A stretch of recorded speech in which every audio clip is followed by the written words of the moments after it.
What's up? What's up, everybody? Welcome to a brand new episode of Part of the Problem. I am Dave Smith, and that lovely lady over to my left is Robbie the Fire Bernstein. How are you doing, sir? I wasn't prepared to tell the fans about my vagina yet, so, you kind of spoiled the news for 2025. Wow.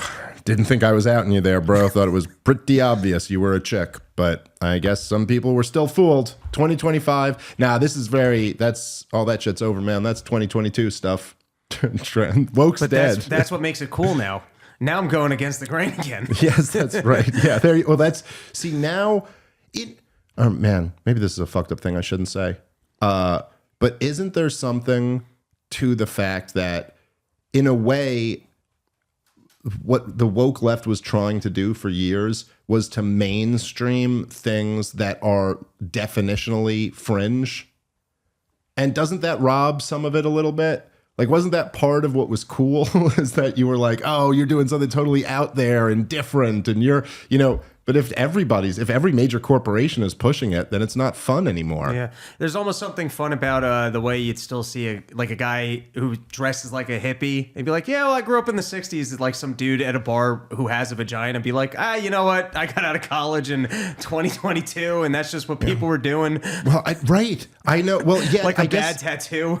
I guess in a way, but I will say that it did, at least in the 60s, it kind of felt... And look, I know what I know about the 60s from like reading books and watching documentaries. I wasn't alive at the time. But it did, at least to some degree, feel where, like, if you had, let's say you had, we're talking boomers in the 60s, and you had your parents, I guess, are in the greatest generation. Your parents are like these squares. They were raised in an environment where every family was like a family of 7 or 8 kids. Nobody got divorced. Everybody was Christian, right? So to be a hippie in the 60s, you were to some degree really rebelling against what the order was that you grew up under. And you were against the war in Vietnam. You're literally against the machines' war of what they wanted to fight. And you could, go look at, by the way, most people today, if they haven't actually studied this stuff, when you think of the 60s, what most people think of in their head is like, tie-dye and acid and anti-war protests and things like that. All of that is the last 2 years of the 60s. It's 1968 and 1969. None of that existed for most of the 60s. But what pop culture was all like, square. What you think of when you hear of the 1950s in your head, that's what TV looked like in 1965. Gee, Pa, you mind if I help with the yard work? Well, come on, little Timmy. Also, like that was, and so to be a hippie was, in some profound sense, rebelling against. You were a dissident. You weren't. But like over the last few years, I remember making this comment a bunch, and I know you have too. We're far from the only ones who have said it. But you'd have like these woke college kids, and it would just be like, you'd be looking at them and you'd be like, wait a minute. So you agree with, by the way, your liberal parents. They agree with you. You didn't grow up in some other, you grew up with divorced parents in liberal America and all of this shit. You agree with every single one of your college professors. You agree with everyone in the political class, and you agree with every giant corporation. But yet you still have the air like you're rebelling against something.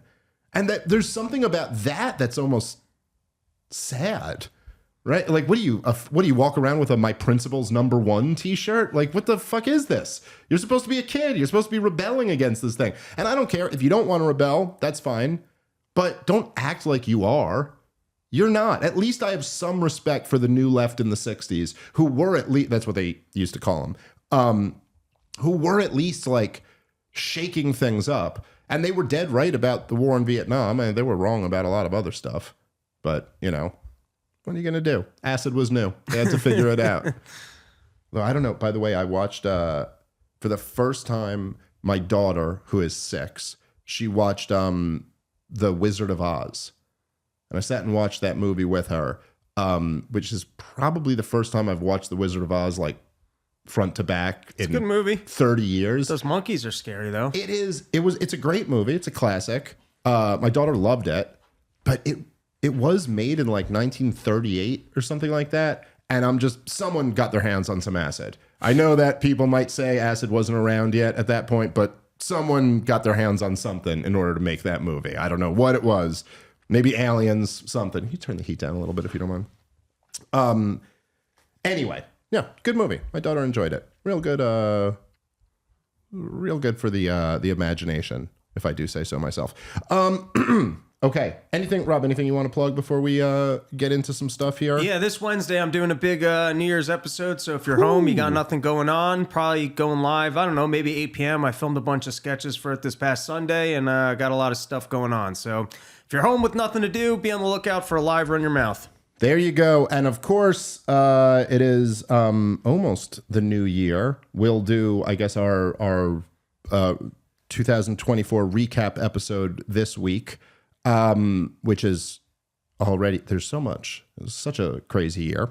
But then in 2025, me and Rob will be back on the road, comicdavesmith.com for all of those dates. I just added the Comedy Mothership this summer. I'll be back out there. I don't believe it's up on the website yet, but we just finalized that deal. So we'll be back at the Comedy Mothership, and then just a bunch of our favorite clubs all over the place, and then a bunch we're doing for the first time. I'm very much looking forward to. I'm almost done with the year. I've never been finished this early before, so it's kind of nice to go into the year with your schedule worked out. And then, of course, there'll always be more things that get added. All right, so I wanted to start with this, Leana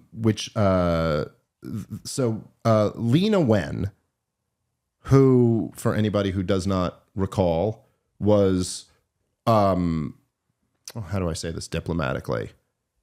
One of the worst people in the world. I don't know what she was. One of the experts in the expert class during COVID, who was, and I put quotes around expert class, who was just absolutely just a monster. Just literally horrible. I mean, you cannot overstate it enough. This was somebody who we need to take people's freedoms, because if we take their freedoms, then they'll have the incentive to actually follow all of our dictations. Yes, this was, she was the one who was out on the news shows advocating for vaccine mandates and stripping basic constitutional rights away from the unvaccinated. And her argument at the time was that if we, she said, I mean, I'm not exaggerating. We played the clip on the show, I think twice actually, but she said that if we don't do that, then there's no incentive for people to get vaccinated. And so we have to take away so many things of the basic participation in society from the unvaccinated. Now, listen, that is, just to be clear, that is evil enough on its own. But man, when your vaccine turns out to not work, it really makes it so much worse. And calls into question, how are you still invited on the news? It's outrageous that there's, at the very least, look, I mean, exiled. It's very easy for people in a knee-jerk way to say that all these people should be in jail. I literally was just having one of my friends who is a very famous, influential person, was just texting me that earlier this morning, saying these people should all be in jail. And it's very easy to say that. I don't know that I exactly can get there, but for all of the people who are in the corporate media, who, there's an argument a lot of them should be in jail. I mean, they are in the business of selling the warfare state and all this stuff. But the people even who were just like, which is another topic we'll get into today, the people who are lying through their teeth about Joe Biden's age, or his dementia, rather, I should say, and the people who were just lying through the COVID. I mean, even if you don't take the position that they should be in jail, which, by the way, I think is a fairly moderate position, but even if you don't take that position, yeah, at the very least, shouldn't you just like live in shame? Shouldn't you not be invited back onto news shows? I mean, it's not that much to ask. And so much of the problem, and I know, Rob, you talked about this many, many times over the years, but so much of the problem that we have in this country with the just rampant corruption is the fact the very simple fact that there are no consequences for the people who just push all the worst lies that lead to the most destructive policies. They just don't have, it's like in the market, for as flawed as the market might be, which is as flawed as humans are, there's a cleansing mechanism. You know, there's still, you still see it even with, you see it with shows where they get everything wrong and then their ratings go way down. You see it with businesses where they misallocate resources and so their profits dry up. But in this game of government, all the people who said Saddam Hussein had weapons of mass destruction all still have high-paying jobs. There's no repercussions, well, except, losing the trust of the American people. Anyway, this woman is going back around, or she was on, what was it, ABC, I think? I could be wrong about that. Which show was it? They all blend the same. Yes, it was ABC's Face the Nation. I will say, before we get into the substance of these clips, there is, in some way, I kind of like when women like this come back around, because it at least then is an opportunity for all of us to remind everybody what these monsters did to us over the last 4 years and just how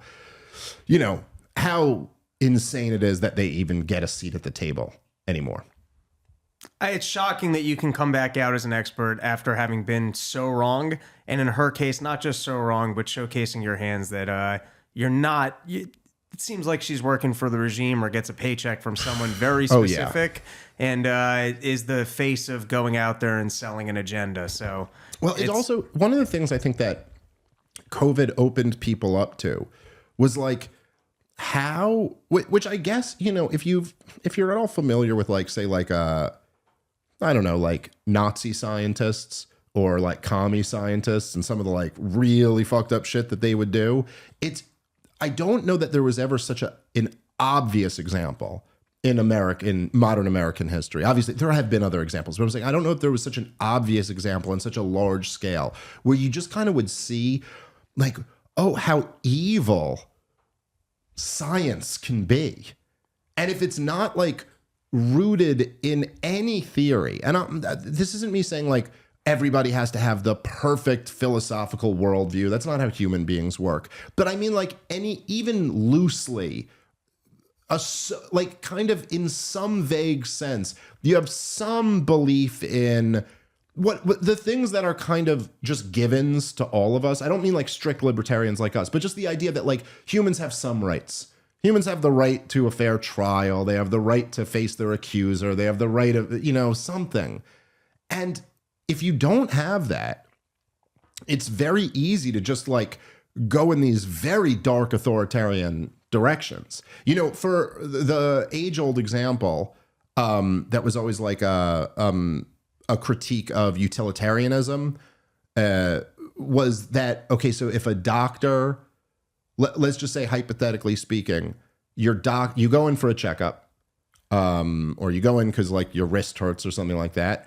And your doctor, while you're not looking, he sedates you, puts you unconscious, kills you, and takes all of your organs. And I forget the exact number of what you can save with one human being. But like, for the sake of argument, he saves 7 other people's lives. He takes your heart, gives it to someone who needed a heart transplant, takes your liver, takes your spleen, whatever. Now, you could, just from a strictly utilitarian point of view, you could say the doctor did a good thing. You'd be like, hey, he killed one person, but he saved 7 other people. And if you're just thinking in terms of efficiency or, outcomes, you could get yourself to a place where, like, if you're removed from any theory on human rights, you could get yourself to a place where you're supporting that. You're going, hey, saving 7 people is more important than losing 1 person. You can, and now all of us on some basic level, I think almost everyone in America, at least, has some type of knee-jerk reaction against that. They go, oh, wait. No. You can't do that. You don't have a right to do that. Your doctor does not have a right to kill you. You didn't consent to this. Like, we have some libertarian-ish impulse still. But you would see with people like this Wen lady that they just had none of that. And so even By the way, of course, the double whammy at the end of it was they turned out to be wrong or lying about the vaccine anyway, so it didn't work. But you could see where in their mind, they were just like, okay, we're taking it as a given that the vaccine works. And now we're working back from there. The answer is what gets this in the most people's arms. And whatever we have to do to get there is therefore justified. And she would just explicitly say this, that, yep, you should lose your basic rights if you don't get this brand new vaccine, which, again, she turned out to be completely wrong about. Anyway, here she is back on ABC's Face the Nation. Let's check in with the monster, Leana Wen.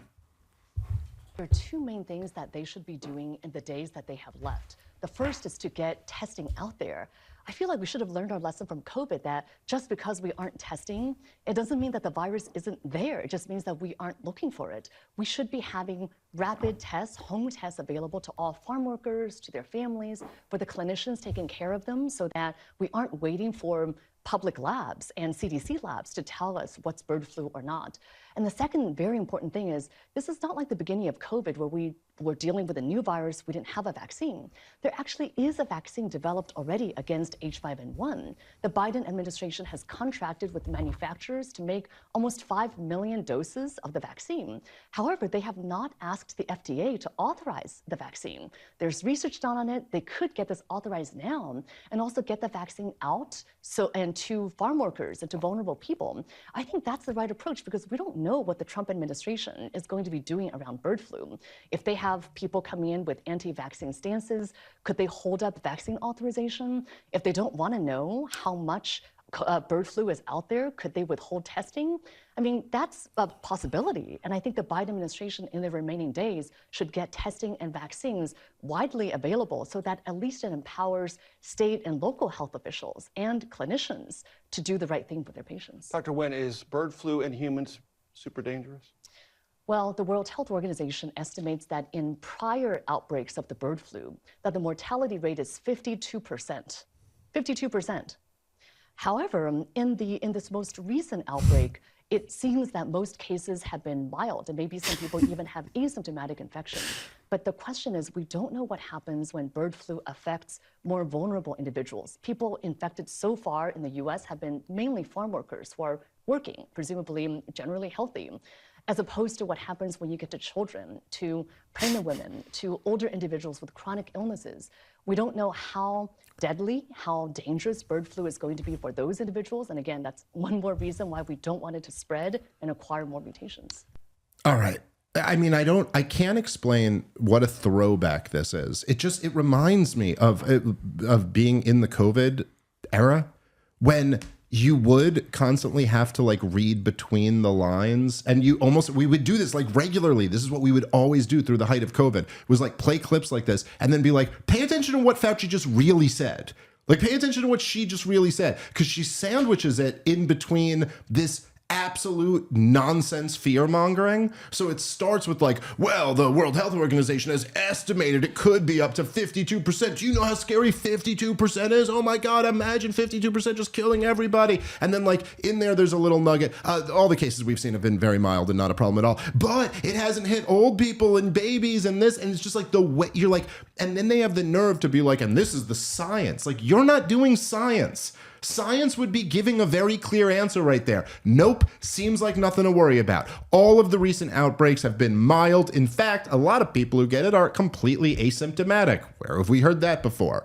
But the other thing that is just such a throwback to me, and I'm curious to get your thoughts on this, Rob, but this is just, I've just seen this movie before. You're a neocon selling the war in Libya.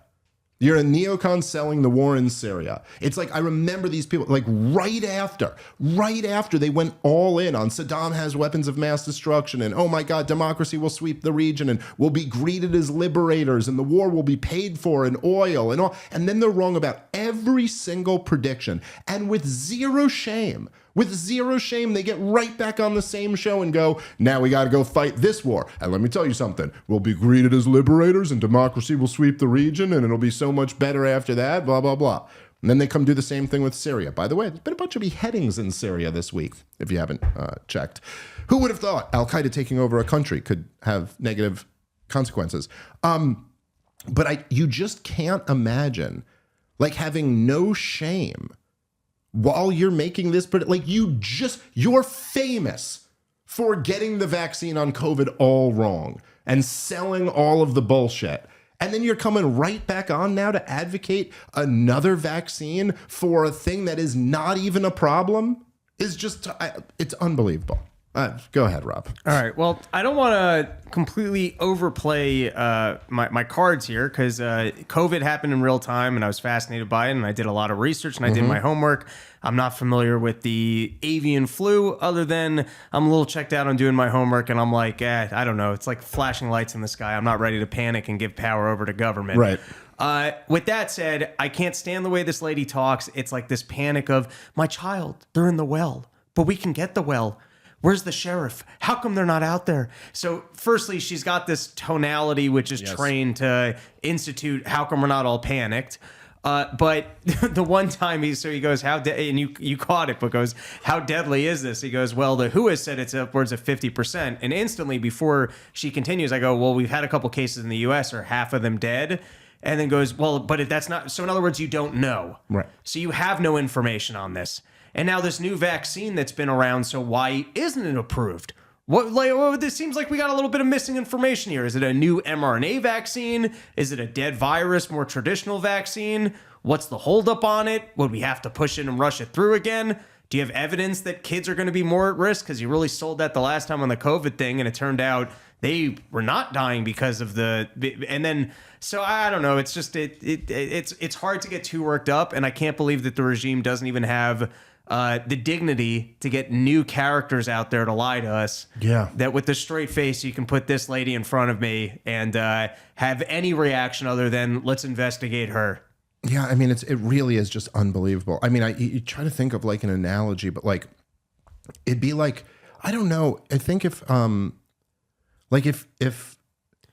it's Madoff. It's like bringing Madoff back out to sell you on investments. Well, it'd be like, imagine, you were like your wife or something like that, like ate some shellfish. And she was like, I really don't feel good. And you're like, don't worry about it. You're fine. Don't do nothing. And then she ends up having like a terrible allergic reaction, has to be rushed to the hospital, nearly dies, And then like the next week, she's like, I don't feel so good about this food. And you go, relax, don't do anything. Like with zero shame that just last week you said the same thing and we're completely wrong. Wouldn't you immediately just be like, well, I can't say that again because I got that so wrong, and like, and I should be overcorrecting. Like the first thing I should do is like, well, let's go to the hospital. Let's just err on the side of safety because Jesus, I don't want that to happen again. And you would think there'd be like, it would at least be demonstrated that this last instance had some effect on you. Say something or like, we don't want to lose our minds the same way we did over this last one, but I am concerned about this for blah. It is nothing like that.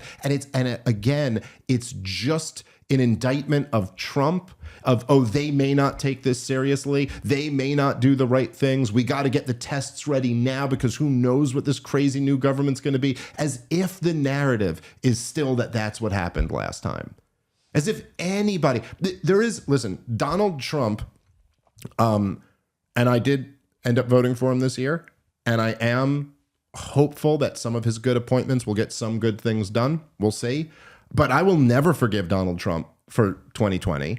And he never should be forgiven for that. And when like Donald Trump will have to meet his maker one day and explain why the hell he kept Fauci on the job for all of 2020 and supported lockdowns and all the awful things that he did during 2020. But the idea that they're still trying to almost like live in the narrative that his failure was that he didn't do anything. Like who could argue that now? Who can actually look, Donald Trump was president from March of, obviously he was president since 2016, but I'm saying for the COVID stuff, he was president through all of 2020, the entire year of 2020 into January 20th of 2021. Donald Trump was the sitting president. Can anyone argue that we didn't do enough during COVID? We did more than has ever been done about anything.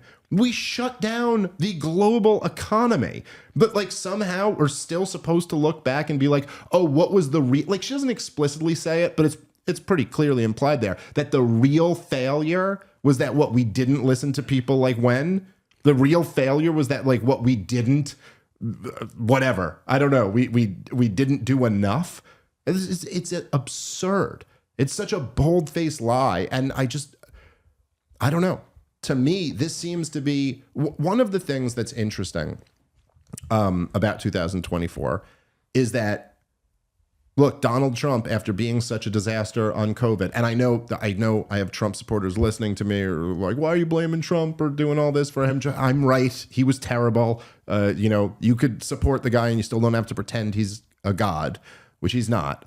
But it is kind of interesting that we had these crazy years. And then in 2024, it wasn't even really like a major campaign issue, like even talking about COVID. And yet you have Bobby Kennedy coming in at the health department. You have Jay Bhattacharya at the NIH. You have like some of these, people who were real legit opposition to the COVID insanity. But I will say the one thing, the lasting impact of COVID was, I shouldn't say the lasting impact. We need more time before we'll really know what the true lasting impact was. But it does seem, and I remember talking about this when I debated Chris Cuomo, or in the aftermath or in the run-up to it, that all of the shows online, like all the big shows, that does seem to be the one area that we're all in agreement on. Like the COVID shit was so insane that it created the coalition of people who were against that stuff that ended up, I think, all going to Trump. And that coalition, I do think, is like a super majority at this point. That the people who are saying like, yeah, lockdowns and vaccine mandates were great is a clear minority. I mean, that's just not... It's too obviously wrong, I think, for most people, especially when the thing was predicated off lies. All of it. Obvious lies. Just like the war in Iraq. Just like the same way that people can't defend the war in Iraq today. It's the same goddamn thing. How can you defend something when the whole thing was predicated off what are now obvious lies? The lockdowns were predicated on 15 days to slow the spread. And then they went into months and months and months of lockdowns. That's not 15 days to slow the spread. That's bullshit. And the vaccine was predicated on the ultimate vaccine lie, which was what? If you take it, you can't get it. You can't spread it. It's what they all said, including this liar up there. And so like, it's how can you look back at that and still defend it? It just makes no sense. All right, guys, let's take a moment and thank our sponsor for today's show, which is My Patriot Supply. We're in crunch time right now. A new administration will be sworn in soon, but who knows what could happen in the meantime. If you're anything like me, no matter what's going on in the world, you want to know that you're as prepared as you possibly can be. And that's why I have emergency food supply from My Patriot Supply. Right now, they're offering $100 off their 3-month emergency food kit. It's got 2,000 calories per day for 3 whole months, plenty to get you through even a prolonged emergency, and all of their food kits last up to 25 years in storage. They come in rugged, weatherproof buckets. Go check them out at my site, preparewithsmith.com, right now to order your 3-month emergency food kit. I've got emergency food supplies in my home because the safety of my family and security is the most important priority to me. You should be that way too. Go to preparewithsmith.com to order your 3-month emergency food kit now. All right, let's get back into the show. All right, let's see. If you guys, by the way, if you want to ask some questions, I do have the chat open so we can come to that. There was another clip of Dr. Wen that was also fairly interesting, specifically talking about Bobby Kennedy. So let's play that one. What level of concern do you have about some of the people appointed by President-elect Trump to incoming public health positions regarding issues of vaccine, testing, public health efficacy? I think that there are some people coming into this administration who are very competent. For example, Dr. Marty Makary, a Johns Hopkins surgeon. We have worked together for the last 10 plus years on issues like hospital medical error. He's an independent thinker who really listens to science and is willing to change his mind when there is new evidence that emerges. But I have a lot of concern, and I've spoken to my colleagues in medicine and public health, and I think all of us share this concern, in particular about Robert F. Kennedy, the nominee to be the head of Health and Human Services. Kennedy has espoused many views in the past that are anti-vaccine. In fact, he's been one of the leading anti-vaccine advocates in the country, if not in the world, over the last couple of decades. He's also someone who has made his career from being an activist and not a scientist. And what I mean is that if you're a scientist, even if you have deeply held convictions, you should be willing to change your mind if there are new facts that are presented. It's a fact that childhood vaccines are safe and they are life-saving. A CDC analysis just now found that the childhood vaccinations have saved over 1.1 million children's lives over the last 20 years. According to a Lancet study, childhood vaccines saved 154 million lives globally over the last 50 years. I mean, these are facts. And it's very concerning to have someone who doesn't believe in how science works, in basic scientific principles, to be in charge of our nation's preeminent scientific and medical agencies. All right. What can you say, Rob, other than what a great endorsement for Bobby Kennedy? Well, you and what credibility? Now, I don't know that I agree with Bobby Kennedy on all the vaccine stuff. It's not my topic of expertise. And there's things that I've read from him where I'm like, I don't know about that. But he did get COVID, right? And you guys got all it wrong. So when you go, hey, all the people that got this whole thing wrong don't think that that's a good idea, you and what credibility? Because the scoreboard says 1-0 right now. Yeah. So who are you to criticize? Dude, the nerve to say, oh, you don't learn when new evidence is presented to you. I mean, dude, people out there, if you haven't already, go read Tom Wood's book, Diary of a Psychosis. And the thing that's so infuriating about it, which again, it was like a religious experience reading this book. It's so good. I highly recommend it. But especially for somebody who, like me and you, who did a show through the thing, like what starts bringing you back, because Tom, it's in chronological order. So he goes starting in March of 2020 and then goes through the whole thing. And as you're reading it, you're like, oh yeah, that's right. We knew that by June. And yet here we are. And the more you read the book, the more infuriated you get, because you get to a point, like once you get to like July of 2020, you're like, it's got to be over now, right? And you're like, oh my God, I'm not even a third of the way through the book yet, you know? And you're like, and then they just keep going on. And that would be the thing that was so infuriating, is like some new information would come out. It would change the way you should look at this completely. And then the corporate media for 2 more years just pretended like none of it came out. So the nerve of her to sit here and say like, that's science. This is a real, look, I think as a lot of people kind of have noticed during COVID, but I think this is a much broader theme of our show in general, but it's certainly true when it comes to science, is that, okay, there's science, and then there's what people call science, which an awful lot of the time looks a lot like religion, and when you're seeing, what's it called? What were the things, the way people would, like deify Fauci, and like there were the people who were like building the shrines to him, if you remember early during COVID, or they were Cuomo-sexuals, they would call them, because Andrew Cuomo was so hot or something like that. This doesn't feel too science-y to me. This feels a lot more like a religion. And that's, when she talks about like, the way she's saying, first of all, that Bobby Kennedy rejects science. Well, look, whether or not Bobby Kennedy is right about all of his views, which I'm kind of like you, I'm not convinced, and I've heard him say some stuff before. I was like, that doesn't sound right to me, and I don't really know enough about the wider vaccine conversation to have a strong opinion on it. But it's just not true that Bobby Kennedy is coming out and saying, I am against the scientific method, or I am against research, or I am against, you know what I mean? Like, he's not questioning the foundational views of science.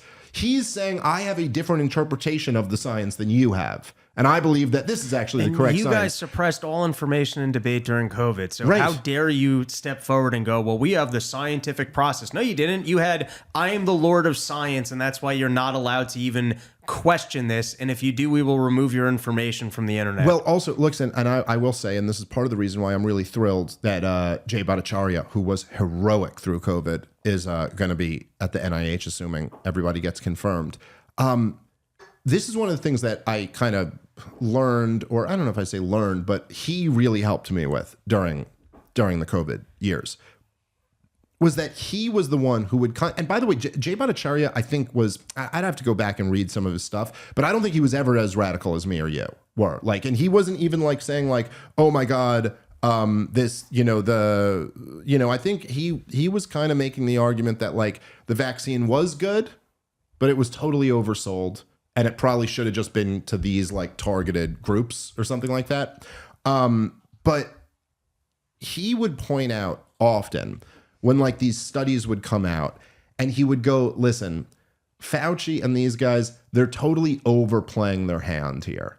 Like if you're really being like a scientist about that, you would talk about this study in this way and not talk about it as if it was like a concrete, perfect thing. And look, she does it right there. She cites a study that says that that whatever the number of kids was saved. Well, the numbers aren't even impressive. I take that back. 150 million people worldwide is impressive. However, I'm sure that's against models for absolute worst case scenarios, right. And then it doesn't account for the fact that, from what I've seen, viruses do have a fall off because they kill off enough people. Yes. So like I'm sure their projections are worst case scenario and ongoing. But yes. The number was 1 million people. I think I heard in the U.S., which that's not that impressive of a number. Well, over the course of 50 years, you saved 1 million people. Well, but look, the thing about it is that number one, okay, you could look into the study, and I'm sure there could be experts who could pick apart the study and say, and this is something that Jay Bhattacharya did on a few different podcasts that I listened to during COVID, which was very helpful for me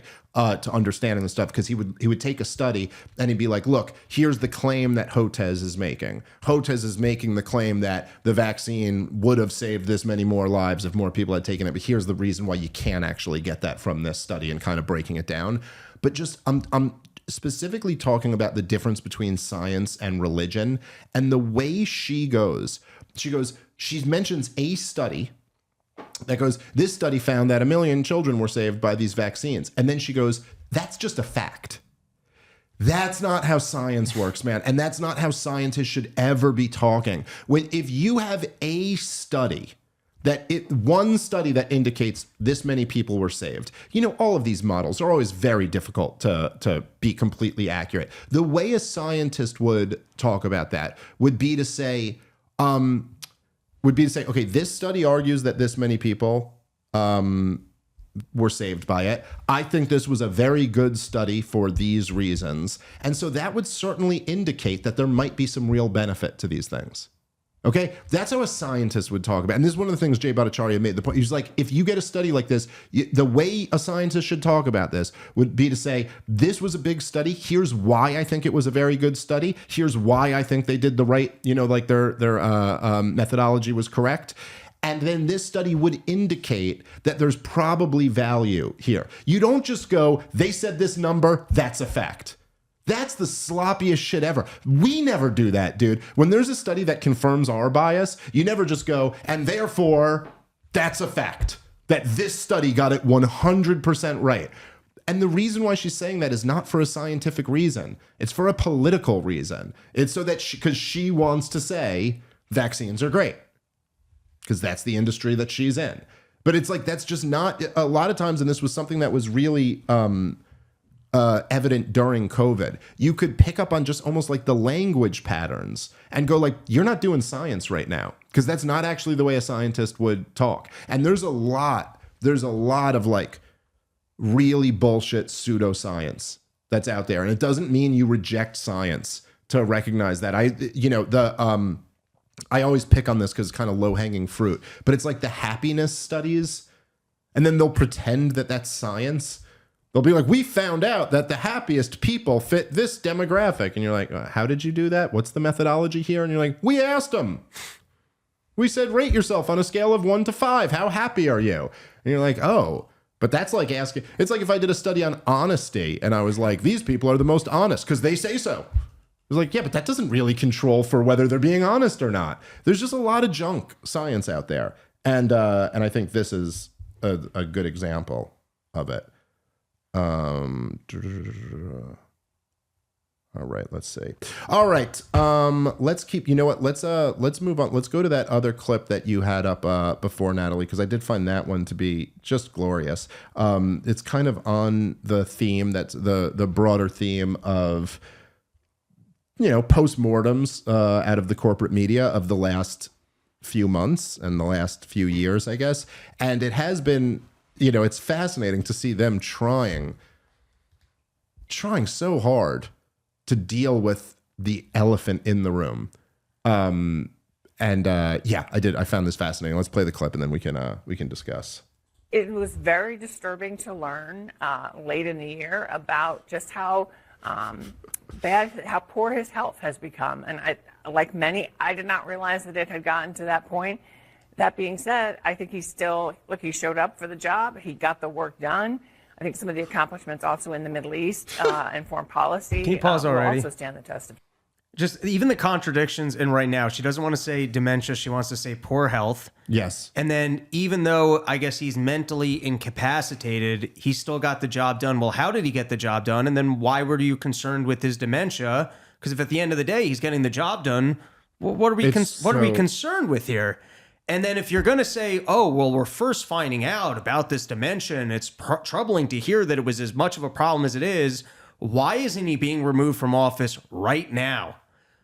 In other words, there's some mental inconsistency that you have to have in terms of addressing this Joe Biden problem, which is, I was talking about this on Run Your Mouth. They put out the long Wall Street Journal article about essentially, they didn't get into too many new juicy details, but it was just essentially, hey, this guy's been mentally incapacitated and they've been covering for him. And they keep referring to the White House as almost the White House is its own entity. Yeah. And it's like, well, who? Is the White House an actual person? Does it talk? Is it making decisions? Who was making the decisions about... This has been true for the entire Biden administration where Biden would say something and then they would say, the White House clarified that actually his statement is not true does at the all. House talk? I mean, really important things. Yeah. Like really, like things like the example that's coming to my mind is that he was in one interview, this was a couple years ago, where he was asked if China moved on Taiwan, would the U.S. military intervene? And he goes, yes, we would. Because Joe Biden's just ad-libbing and he don't know nothing. And he doesn't know that he's completely contradicting the one China policy, which has been the policy of the United States of America since the 1970s. We are on record saying Taiwan is part of China. China is allowed to do what they want to do to Taiwan. However, actually, this is one of the few areas of American foreign policy where it's actually a wise decision, because the thinking was from much smarter people than anyone in office today. Not that they were good people, but they were much smarter.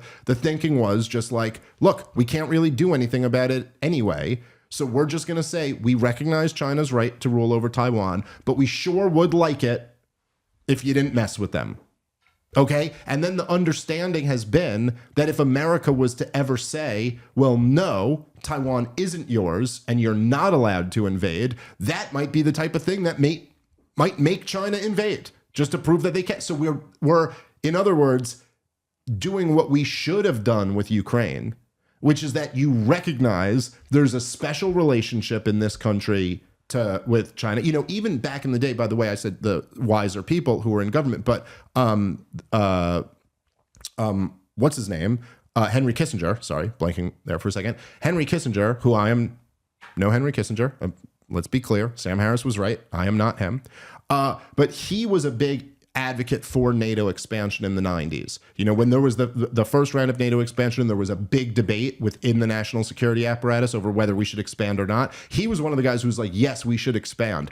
But even he said, obviously, Ukraine is a special example. Is like a special case. So like we can expand NATO, we can do that and get away with it, but obviously not to Ukraine. So like Ukraine, we have to work out our own thing. Anyway, it's not really neither here nor there. But the point is that, so Joe Biden in this interview just says, and then later that day, the White House puts out a statement and goes, Joe Biden was incorrect. Our position is still the one China policy. And it does leave you asking your question, who at the White House can outrank the president of the United States of America? Like, I'm just kind of curious who wrote this. Because as you said, Rob, it's not the House itself, right? So is it Jake Sullivan? Is it Jill Biden? We all know it's not Kamala Harris. So like, who the fuck is actually anyway, to this woman's point here, first of all, it is just, I understand the situation you're in is like you're a 5-year-old kid and the dad comes downstairs and turns the lights on and there's just a mess of cookie crumbs everywhere and your hand is in the cookie jar and there's chocolate all over your face. And now you're sitting there and you're going, did you eat all these cookies? And you're going, okay, hear me out. What had happened was, and now you're desperate in a situation where you admit the truth and you're toast, but there's no lie that you could come up with. But to sit here, and I must admit, I take, what's the German word? I take some pleasure in Schadenfreude, yes. The fuck word was that? It's you've never heard that? Schadenfreude, I'm sorry. You've never, as a Jew, you've never heard that term before? It means like taking delight in the suffering of others. Sounds German. It sure is. They perfected it. So I am taking some delight in her suffering, but she can't admit this. But so now she's just left in this situation where she's actually has to say, when I discovered at the end of the year, this year, at the end of the year, when we discovered how bad Joe Biden's health issues are. And like, I mean, I just don't, what can you even say of this? Imagine that, because they're just constantly in the business of trying to like construct a narrative that has nothing to do with the truth. But imagine like trying to tell anyone, any thinking person who's got a functioning brain, and I don't mean like a high IQ person, I just mean somebody whose brain works. How can you convince anyone that you just found out that we're supposed to believe, essentially, Rob, that the sharp as attack thing was true and that the debate with Trump was the moment when Joe Biden started to cognitively suffer, but everything before that was fine? We're actually supposed to believe that anybody paying attention to this just found out late this year that Joe Biden is senile and hasn't known that for at least 4 years. Well, prior to before that, this? we were distracted by cheap fakes. And Yes, so how can we possibly get this story right? I mean, it really is. It's just unbelievable. And it's like, no, we all knew this for a very long time, including you. You lied through your teeth about it. And the only thing you're disturbed about is that everyone figured that out. And then ultimately you lost very badly. Here, let's keep playing the clip. Time. You think the Middle East is in better shape today than when he took office?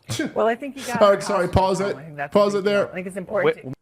Sorry, because I completely forgot that she also bragged about the Middle East. She goes, he kept showing up to the job and he got the work done. So even though, like, as you kind of pointed out, Rob, right? Even though there's this clear contradiction, it's like, you were really disturbed to find this out late last year, but hey, he still showed up and got the job done. So why are you disturbed then?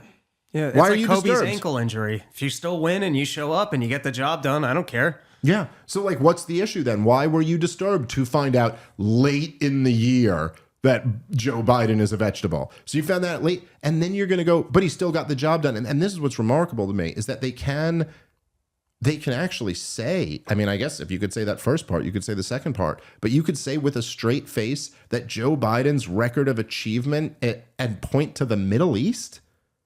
The Middle East. You guys familiar with that region in the world and what's going on there? Like broadly, if you're just like loosely familiar with what's going on there, you would be like, oh yeah, things are great. Things are great. Cannibals are cutting people's heads off in Syria. Fucking, what is it? Israel's been bombing the shit out of Gaza for well over a year now. You've got the Houthis getting involved in the war. You've got Hezbollah in Lebanon involved in the war now. Where is this success in the Middle East? What is one success story in the Middle East?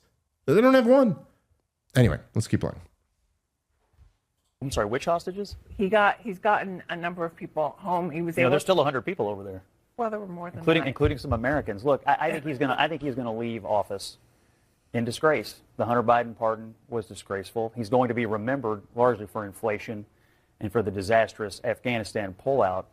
And I think as we continue to, we're just getting the first draft of this now, but as we continue to learn about the massive cover-up that went on, not about his health, but about his mental acuity, to cover that up, the efforts that were undertaken by the White House staff, by his family, not in the last couple of months, but for all 4 years, I think it's going to be a really ugly chapter. It's a diminished presidency because of it. And I think we still don't know the full extent of what they did to try to hide what they've been doing over in the West Wing. All right. It is worth pointing out that, of course, even on CNN, when they have like a Republican voice who sounds somewhat reasonable, it's a George W. Bush Republican voice there. And so, first of all, I do just have to say, Joe Biden, to go inflation, number one, and then number two, his Afghanistan pullout, I just don't think is right at all. There's no question that it is pretty widely agreed that Joe Biden bungled the withdrawal from Afghanistan, and it was kind of a disaster. It wasn't nearly as much of a disaster as the corporate media kind of likes to make it out to be, but okay, he messed up the withdrawal from Afghanistan. But I'm sorry, like, to even put that as a no, my friend. Say it with me now. Inflation is number one, and number two is immigration. That's the other thing that Joe Biden is going to be remembered for. The fact that, for even by their own ridiculous defense, where they say, hey, 3.5 years later, we offered this bill and Donald Trump tried to kill it and the bill was so great. They could lie and pretend the bill was so great and that would have solved the problem. It doesn't matter. Even by their own argument, for 3.5 years, you sat there while record-breaking border crossings were occurring and did nothing about it, and then just tried to tell the American people it wasn't really a problem. You tried to tell them that inflation was transitory and that the economy was great and all of this stuff. You lied through your teeth, but he is absolutely right that, and it's not so much about the Biden administration, it is the media's Emperor's New Clothes game that they tried to play with Joe Biden and convincing, as she's still participating in, trying to convince everybody that it was just late this year. You see, it was just when we could no longer deny that he was so obviously senile. That's when it started. It's like, that is going to, look, as I've been saying for quite a while, that is just an enormous death blow to the corporate media. And that's what these guys are going to really struggle to ever recover from. All right, guys, let's take a moment and thank our sponsor for today's show, which is Crowd Health. Does anyone love their health insurance carrier? I don't hear any yeses. I assume that, much like me, none of you do. That's because politicians and big hospitals, big pharma, big health insurance companies make a huge profit off keeping the system broken. But now there is an alternative, and that is Crowd Health, a decentralized healthcare payment system that frees you from the tyranny of health insurance. You can go to whatever doctor you'd like to. There are no networks. It's significantly less expensive than health insurance. First, it rips out the bureaucracy of the middlemen. Some say it's upwards of 40% of the costs. Second, the people who have gathered at Join Health take personal responsibility over their health care, and that means they take better care of themselves. Singles are just $185 a month. A family of 4 is $605 a month. And now you can use the promo code POTP to get just $99 a month per person for the next 3 months. Crowd Health is not health insurance. It's a totally different way of paying for healthcare. Terms and conditions may apply. Go check them out at joincrowdhealth.com and use the promo code POTP for that deal I mentioned, just $99 per month per person for the next 3 months. Joincrowdhealth.com, promo code POTP. All right, let's get back into the show. I hope we get more stories about what was actually going on behind the scenes and how bad his dementia was, where his balls were out, him trying to eat his shoes. Just like I want the real dirt of just how bad the dementia was. And my guess is we'll get some coverage of that at some point. Because you always find out this stuff after the fact. Like suddenly the pictures emerge of Biden taking pictures with the exact Chinese the business partners of hunters that he never met and never had a conversation with, which conveniently he'll be pledging the dementia defense all day. I don't remember that, and we'll actually believe him. Listen, Joe Biden could say, I don't remember that to any question, and I will probably believe him. I will probably believe him. I said I was joking around about this in my act for a little bit, but it's one of the frustrating things with Joe Biden is that it doesn't matter how evil someone was. Once you have dementia, there's no satisfying revenge. You know, if you like found some old, you know, I mean, I guess we're too old and we're living in the future now, so probably there's no more of them. But like if you found some like Nazi who committed horrific, you know, atrocities during but they were like 95 and senile, it wouldn't be satisfying to like see justice get served. The stories are not that far off. There was maybe a year or two ago, they were prosecuting some guy who was working at Auschwitz, and you see some old guy in court, you're like, just what's the point of that? Whatever. You got away with it, buddy. In 94, yeah. You know, I need the 94-year-old to go to jail. Yeah, it's just there's nothing satisfying about it. And look, I mean, it's been. Well, what's satisfying is if they actually break the story, even if it's a no-fault prosecution and not one of these bullshit investigation things that are actually cover-ups. But if we could actually name the names of who is covering up for him, who, you know what I mean? That's where you have to actually cleanse the machine a little bit of its ability to lie to us. Yes. And that's actually holding the people who facilitated it accountable and, you know, bitching out the media when you get actual reporting about what was going on behind the scenes and you go, my God, how did the media not report on this? Yeah, no, that's exactly right. And it's, that is the big, you know, because look, I mean, whatever someone in the chat said, it would be a little satisfying. Okay, I get your point. But that is the bigger, you know, picture here is the comment on the media and all of those guys who are still there. Like you're still there. You're supposed to be covering the news and getting the truth out to people, and you couldn't even trust you to point out that the sitting president of the United States of America has like his pants on his head. You can't even you can't let the American people know that, and more than that we see it too. Like, you know, look, there are things like, you know, famously, and I don't actually know that much about this, but I do know that, what's it called? So what FDR hid his polio from the country, right? Like they didn't know he couldn't walk. And you would see this where he would come around like in a car, and they had like a rigged car for him that he could drive like with his canes or whatever. But he'd come around in a car and take the picture from his car. That's back when we were an honest country that wouldn't trust a cripple. Right, yeah. I wanted a real man who could walk, and I didn't care how smart he was and how into wealth redistribution was. If that guy's stuck in a wheelchair, he can't be my leader. Oh, yeah, that dude. was a better country. Oh, dude, and God bless his manliness that he lied dude, and pretended I got perfectly good legs. Can you imagine in 1932, though, just like how they would have dealt with a guy? You go, he's got the retard legs. You telling me I'm supposed to vote for this guy? What type of moron are you? But anyway, so he hid that. Now, I'd imagine there must have been people in the press corps who knew about that, but they didn't tell anyone. Okay, look, at least, fine. You could find a way with 1932 technology to not tell anyone. Or 1932, I think that's when FDR came in 1932, right? Yeah. Okay, so... Okay, with the technology of the early 30s, you could not tell anyone, and if they didn't have a picture of it, fine. But that's a different thing than like if you were to show a picture of it and then tell them that he can walk just fine. Like if you were just watching him walk on crutches and then get into a wheelchair and you'd be like, oh, I don't think he can walk. And they'd be like, he walks just fine. What are you, some type of right winger? He walks just fine. Like that's what they were doing with Joe Biden, trying to tell us that he walks fine. And part of it is because of, you know, who these people are. Who are in the corporate media.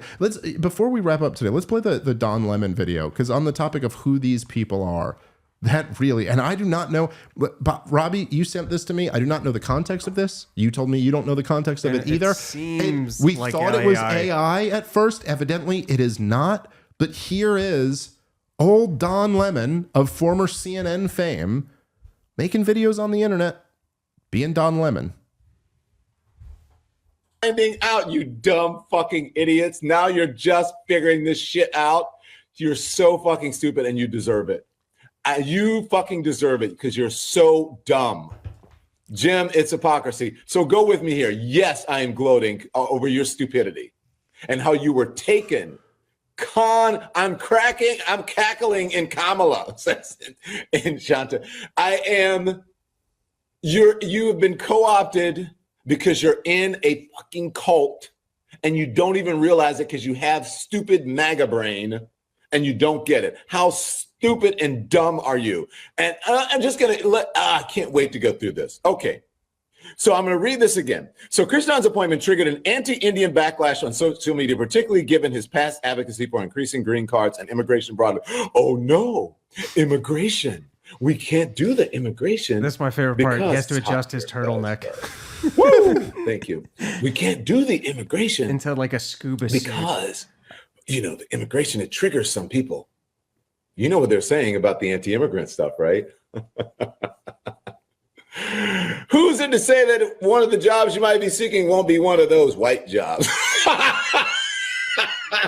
Oh my gosh. Oh my gosh. Oh my gosh. Oh my gosh. I mean, can we get a gay translator? You're a lesbian. Do you know what he was talking about?